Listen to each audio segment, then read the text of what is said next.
Hello, everyone, and welcome to our weekly 30-minute webinar. My name is Mike Stratton, a systems engineer here at Variphy, and I'll be your host for today's session. Today, I'm joined by my good friend and colleague, Mr. Brian McKay. How's it going, Brian? And you are muted. I think I may have accidentally muted you. Okay. There you are. Can you hear me now? Okay. There we go. I didn't mute myself, so no, okay. How are you, Brian? Good. It's good to be able to talk again. I was supposed to do one of these 2 weeks ago, and I had to cancel because my voice was like Froggy from the Little Rascals. So there we go. Good to be back. Welcome back. So today, Brian is going to walk us through how to build out some dashboard. Not dashboard. He's going to cover some. He's going to break down some common issues that we see on the UCCX support side, and just kind of go over some common issues, common troubleshooting, and what we see with the tickets. First, so what we'll do, we'll start off with a quick overview of our company and what we do. Then we'll jump into a live demo where Brian will guide us through some common UCCX issues. We'll leave time at the end for some Q&A. So during the demo or during when Brian's sharing, if you have any questions, please make sure to ask them in the Q&A panel in the bottom right corner. After Q&A, we'll award one lucky attendee a $50 Amazon gift card. So hang around to see if you've won. A quick overview of Variphy. So Variphy is the preferred analytics and management solution for Cisco collaboration. It's deployable either as on-prem or as a hosted cloud solution. We provide industry-leading Call Manager, Cube, UCCX, Zoom Phone, WebEx calling, and right around the corner, Microsoft Teams, analytics, and dashboarding, along with a host of other Cisco Call Manager-related tools like remote phone control, change management, DN and DID management, and more. We are like the Swiss Army knife of collaboration. If you have any questions on any of our features, please contact us at support@variphy.com or reach out to your account manager. And one last thing before we kick things off, Variphy does offer an enhanced consulting service to our customers. Variphy's SE team will engage with you on a one-on-one basis to remotely provide additional consulting, report building, dashboard configuration, and system monitoring assistance. This is a service that provides you a dedicated Variphy SE to do the heavy lifting, giving you a stress-free, hands-off experience. For more information, please contact us or your account manager, and we'd be glad to speak more in depth about pricing and terms of service for our enhanced consulting services, or ECS. With all that said, I'm going to hand things off to Mr. McKay, and then please remember to submit any questions into the Q&A panel, and we'll address them towards the end of this presentation. Over to you, sir. All right. Thanks for the intro, Mike. Appreciate it. So this is going to be kind of a top 5 list of our most common UCCX tickets and how we address them. We do have a lot of good UCCX related resources online in our KB. If you go to kb.variphy.com and just search UCCX, you'll find a ton of different articles. We've also got a lot of webinars. If you go to our webinars section, you'll see sorry, I just want to make sure I wasn't muted again. Make sure you got some UCCX webinars in there that cover a variety of topics.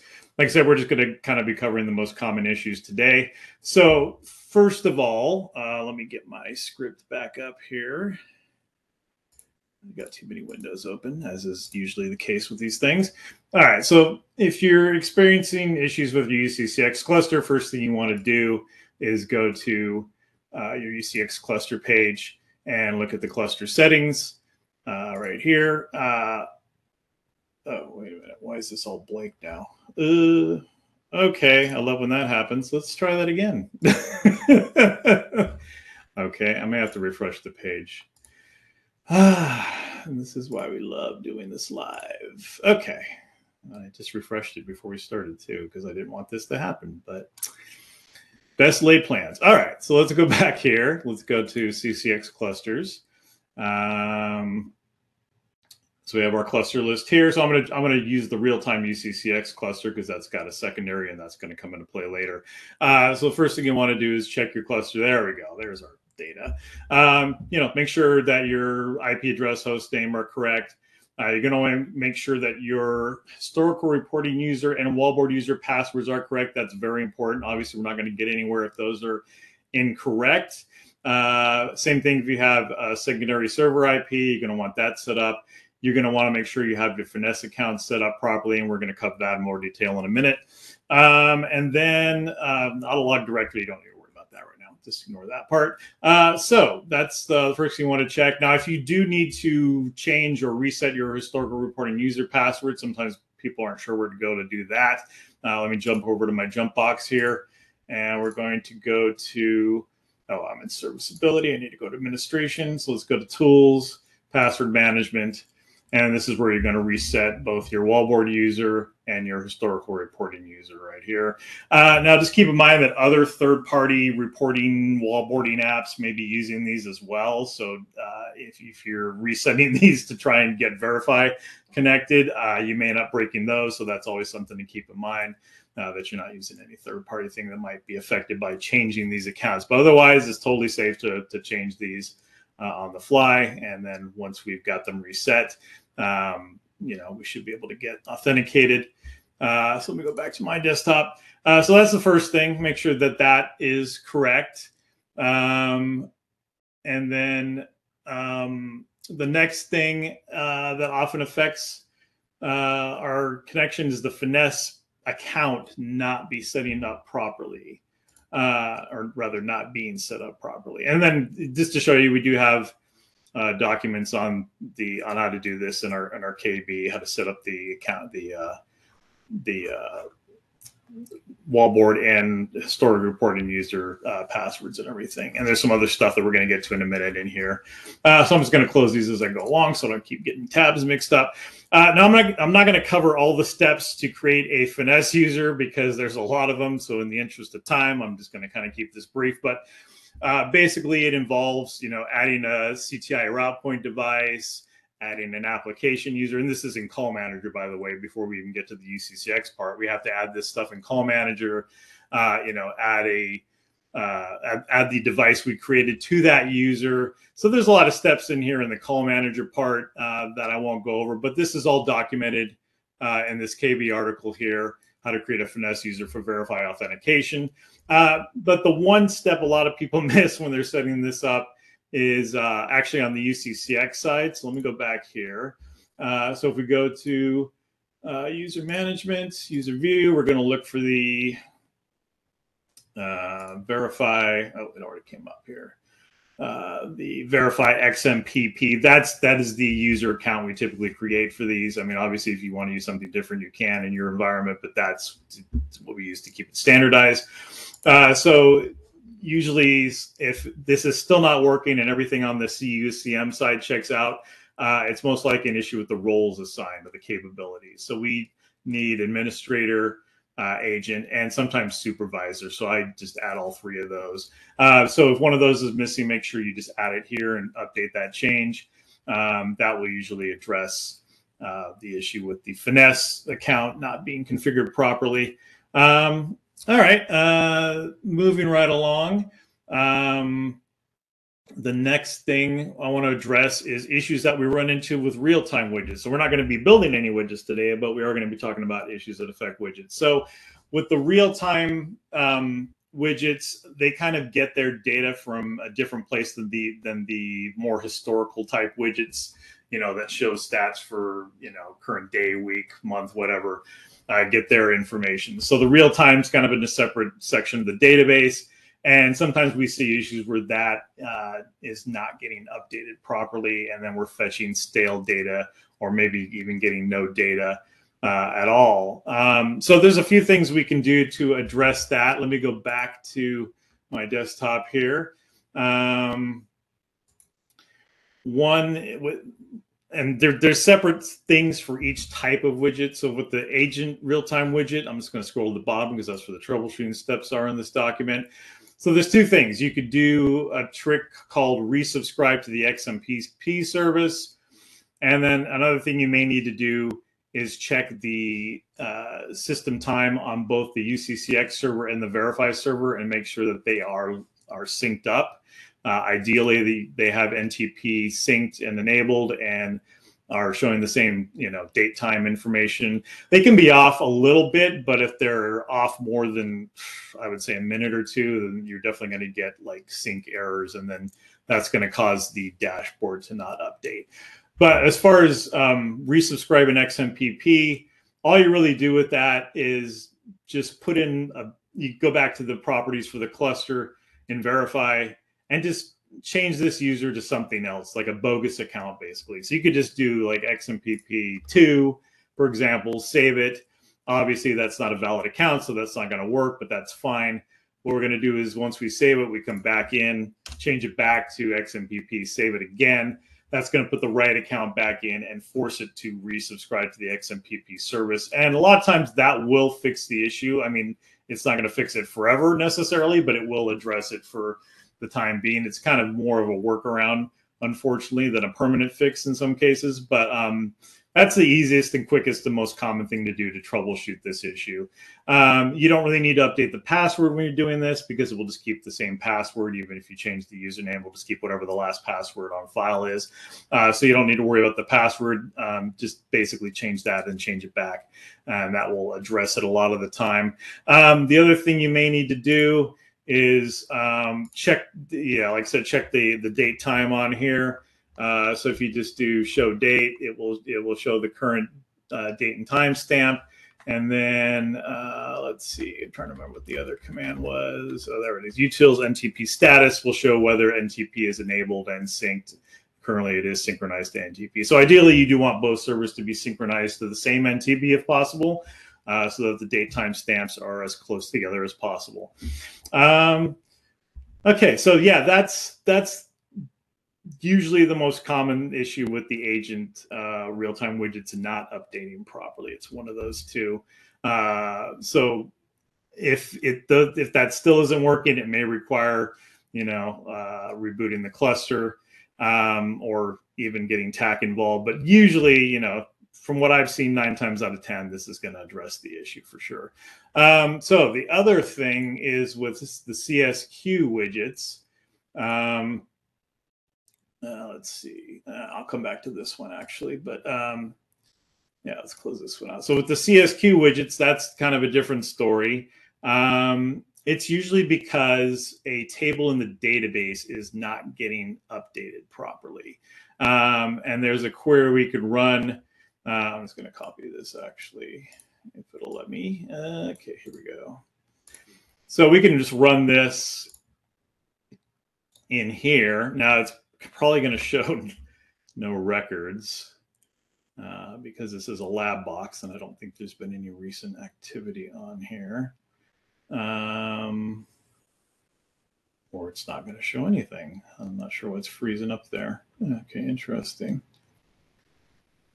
I did notice it was running a little slow earlier, but interesting. Okay, so that should be bringing something up. But I did luckily save a picture from a case I worked previously. So this is the view it should be bringing up. I'm not sure why this one's kind of sitting there, but again, the beauty of doing this live. So it's going to bring up this kind of window. Oh, now it came up. Oh, hey, look, we do have a couple of recent activities in there after all. When I ran this earlier, there was nothing in this section, so that's good. Basically, you want to look at these timestamps and make sure that they look up to date. So if the date's off or if the time is off significantly, then that is going to cause a problem if it's off from what your Variphy server is showing for the timestamp. So let's see. Yeah, the date looks right. Time is actually a little fast. Well, this may be right for the Variphy server. My desktop shows 11:11. It's this is reporting from the future a few minutes here, but it's probably just, yeah, it's my desktop is probably off. So, but that's fine. So yeah, basically, as long as these dates timestamps look current, it should be okay. But usually when the dashboard is not refreshing, they're not going to show current. They're going to show out of date by an hour or a day or more. We've seen. So unfortunately, there's not a whole lot we can do from the Variphy side to address it. It is typically going to require a restart of the UCCX cluster. And, obviously that's not ideal, but this is just one of those things that we kind of have to deal with from time to time, and there's nothing else we can really do to kind of force that to correct other than restarting. So keep that in mind. You may have to plan to do that after hours, but that is what's going to cause the issue with the CSQ real-time widgets not updating is this table not getting updated in the Informix database. All right, so now there's one thing I forgot to cover. I probably should have done this earlier, actually. One other thing that needs to be set up before we can even do any of this is the real-time snapshot config. So if real-time doesn't seem to be working at all, make sure that this is enabled. Again, that was in tools and then real-time snapshot config menu. You're going to want to make sure this is enabled. All these boxes are checked. And you're going to want the verify server IP and the server name here. Now, if you have other tools you're using, they can be in here as well. You can comma separate the IP addresses in this field. You can add as many as you want, but you definitely want to have the verify server in here. And if you're doing real time, you probably want it to be as close to real time as possible. So I'd set it to 5 seconds and update that. So that comes into play with other issues. Sometimes just doing an update of this can also fix issues with the real-time dashboards not refreshing and showing current data. We can just come in here and basically just update this and force it to update. And a lot of times that will clear things out as well. So that's a good tip to keep in mind too. All right, so let's talk about cluster failovers, because this can particularly affect the real-time CSQ widgets. If your cluster fails over, you can also fail it over to match and verify. So let's get out of here. You notice that this first cluster does have a failover. So it's currently set to primary, but if it fails over to the secondary, you can just hit this button to fail it over to the secondary server.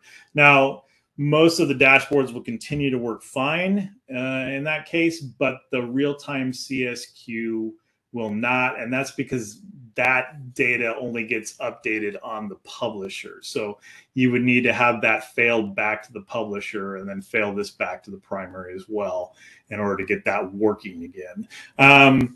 Now, there is a quick way you can tell if a failover has occurred or which server is the master and which is the slave, basically. So if you go to Unified CCX serviceability and don't go to the other serviceability because it's not in there, and I spent 10 minutes earlier going, why isn't this in here? And then I reread the article.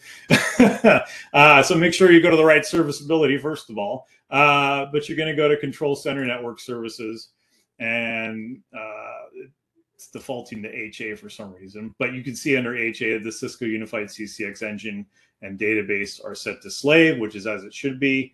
And if you go to the pub, they're both set to master. So that's ideal, obviously. Like I said, we can function off of the subscriber in most cases, but the CSQ real-time widget is the one thing that's probably not going to update correctly, just because that only gets stored on the publisher. Okay, and we do have a document that addresses this as well. Let's see. Yeah, how to configure and utilize high availability. So this document in here will cover that, how to set that up as well, and how to flip the servers over as needed. All right. So let me see if I missed anything before we get to the next part. All right. No, I think we're good. So the last thing we run into a lot is report discrepancies, or rather perceived report discrepancies.